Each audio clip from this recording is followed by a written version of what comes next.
Rasul-rasul dan saudara-saudara di Yudea mendengar bahwa bangsa-bangsa lain juga menerima firman Allah. Ketika Petrus tiba di Yerusalem, orang-orang dari golongan yang bersunat berselisih pendapat dengan dia. Kata mereka, "Engkau telah masuk ke rumah orang-orang yang tidak bersunat dan makan bersama-sama dengan mereka." Tetapi Petrus menjelaskan segala sesuatu berturut-turut. Katanya, "Aku sedang berdoa di kota Yope. Tiba-tiba rohku diliputi kuasa ilahi dan aku melihat suatu penglihatan. Suatu benda berbentuk kain lebar yang bergantung pada keempat sudutnya diturunkan dari langit sampai di depanku. Aku menatapnya, dan di dalamnya aku lihat segala jenis binatang berkaki empat, dan binatang liar, dan binatang menjalar dan burung-burung. Lalu aku mendengar suara berkata kepada aku, 'Bangunlah, hai Petrus, sembelihlah dan makanlah.' Tetapi aku berkata, 'Tidak, Tuhan, tidak, sebab belum pernah sesuatu yang haram dan yang tidak tahir masuk ke dalam mulutku.' Akan tetapi untuk kedua kalinya suara dari sorga berkata kepadaku, 'Apa yang dinyatakan halal oleh Allah, tidak boleh engkau nyatakan haram.' Hal itu terjadi sampai 3 kali, lalu semuanya ditarik kembali ke langit. Dan seketika itu juga 3 orang berdiri di depan rumah di mana kami menumpang. Mereka diutus kepadaku dari Kaisarea. Lalu kata Roh kepadaku, 'Pergi bersama mereka dengan tidak bimbang.' Dan 6 saudara ini menyertai aku.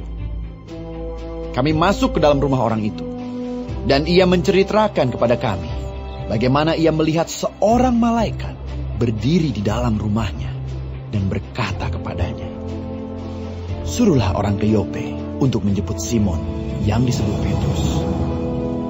Ia akan menyampaikan suatu berita kepada kamu yang akan mendatangkan keselamatan bagimu dan bagi seluruh isi rumahmu.' Dan ketika aku mulai berbicara, turunlah Roh Kudus ke atas mereka, sama seperti dahulu ke atas kita. Maka teringatlah aku akan perkataan Tuhan. Yohanes membaptis dengan air, tetapi kamu akan dibaptis dengan Roh Kudus. Jadi jika Allah memberikan karunia-Nya kepada mereka, sama seperti kepada kita pada waktu kita mulai percaya kepada Yesus Kristus, bagaimanakah mungkin aku mencegah dia?" Ketika mereka mendengar hal itu, mereka menjadi tenang, lalu memuliakan Allah. Katanya, Jadi kepada bangsa-bangsa lain juga Allah mengaruniakan pertobatan yang memimpin kepada hidup. sementara itu banyak saudara-saudara telah tersebar karena penganiayaan yang timbul sesudah Stefanus dihukum mati. Mereka tersebar sampai ke Fenisia, Siprus, dan Antioquia. Namun mereka memberitakan Injil kepada orang Yahudi saja. Akan tetapi, di antara mereka ada beberapa orang Siprus dan orang Kirene yang tiba di Antioquia dan berkata-kata juga kepada orang-orang Yunani dan memberitakan Injil bahwa Yesus adalah Tuhan.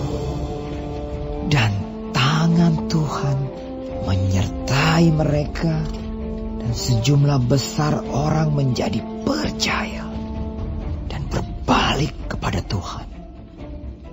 Maka sampailah kabar tentang mereka itu kepada jemaat di Yerusalem. Lalu jemaat itu mengutus Barnabas ke Antioquia. Setelah Barnabas datang dan melihat kasih karunia Allah, bersukacitalah ia. Ia menasihati mereka supaya mereka semua tetap setia kepada Tuhan, karena Barnabas adalah orang baik, penuh dengan Roh Kudus dan iman. Sejumlah orang dibawa kepada Tuhan. Lalu pergilah Barnabas ke Tarsus untuk mencari Saulus. Dan setelah bertemu dengan dia, ia membawanya ke Antioquia. Mereka tinggal bersama-sama dengan jemaat itu 1 tahun lamanya, sambil mengajar banyak orang. Di Antiokialah, murid-murid itu untuk pertama kalinya disebut Kristen. Pada waktu itu, datanglah beberapa nabi dari Yerusalem ke Antiokia. Seorang dari mereka yang bernama Agabus bangkit dan oleh kuasa Roh yang mengatakan bahwa seluruh dunia akan ditimpa bahaya kelaparan yang besar. Hal itu terjadi juga pada zaman Claudius. Lalu murid-murid memutuskan untuk mengumpulkan suatu sumbangan sesuai dengan kemampuan mereka masing-masing dan mengirimkannya kepada saudara-saudara yang diam di Yudea.